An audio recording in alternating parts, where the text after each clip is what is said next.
এই যে আমার নিজ দিয়া যে ফটোটা ভিডিওটা হুজুরে যে কথাগুলি বলছে মানে 100% সত্য। আর বর্তমান জামানায় যুগের মধ্যে দেখি এক কিসিমের আলেম মৌলানা অর্থাৎ এক কিসিমের নামাজি নামাজ বন্দিগি আবাদত ঠিকই করে, কিন্তু তার পরিবেশটা আবু জাহেলের মতন। শতকরা 80% পাওয়া যায় আবু জাহেলের মতো। তার মানেটা এটাই, আবু জাহেল তো নাই, তার বংশধর গুলা থেকে গেছে। মানুষ বেঈমান হয় বিশ্বাসের কারণে। আবু জাহাল হজ আপনার চেয়ে কম করে নাই।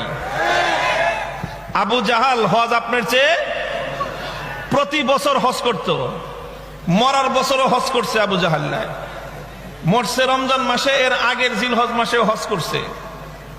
কিন্তু ইমানদার না বেঈমান? নামাজ আর সেজদা ইবলিস আপনার চেয়ে কম দেয় নাই।